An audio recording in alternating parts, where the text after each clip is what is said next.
Hey guys, thank you for tuning in into Royal Tiger Imports. I'm Uli, this is Shaw.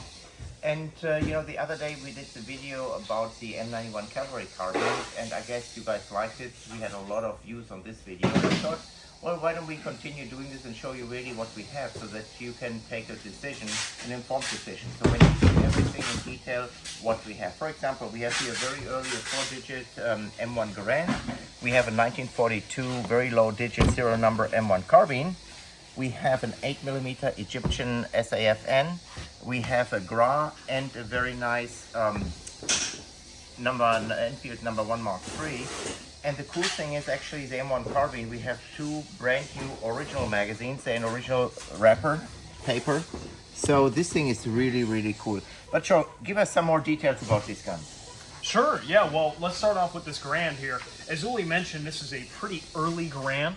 This particular one is a 4-digit serial number, meaning that this would have been very likely built around 1939, late 1930s at a minimum, and this would have originally been a gas trap gun. Of course, this has been updated to the spline style gas block, but originally this would have been a gas trap gun.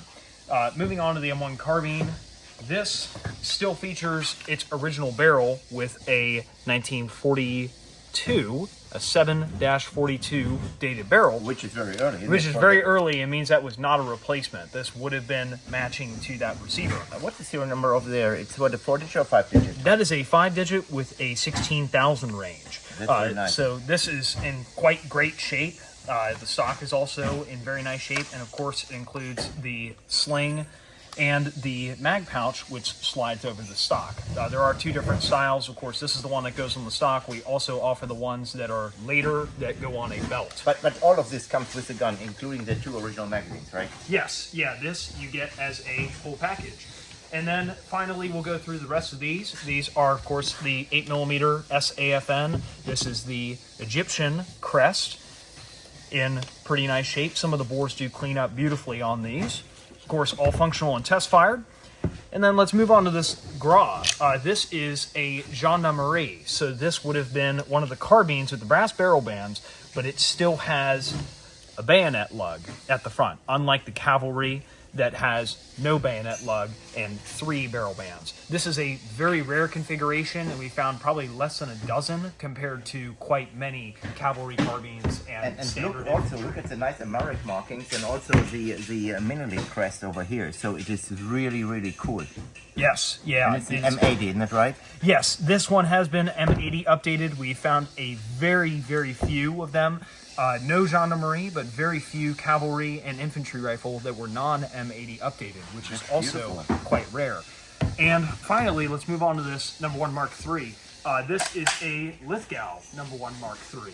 You can immediately tell because it's got that brass barrel band on it, which is pretty definitive when it comes to the Lithgow produced ones, as well as this is the lightweight front sight ears. That's also a exclusive to Lithgow part. And of course, what's more exclusive to Lithgow than a Lithgow mark? So you can see that's a 1943, and many of these have fantastic bores. We make sure to pick out the really good bores on these before they get cleaned up and individually listed. So Lithgow, explained, is an Australian manufacturer. So the Australians are pretty rare now. Unfortunately, the Australian government decided to destroy all their reserves they had, so they destroyed them. Luckily, we found them in Ethiopia.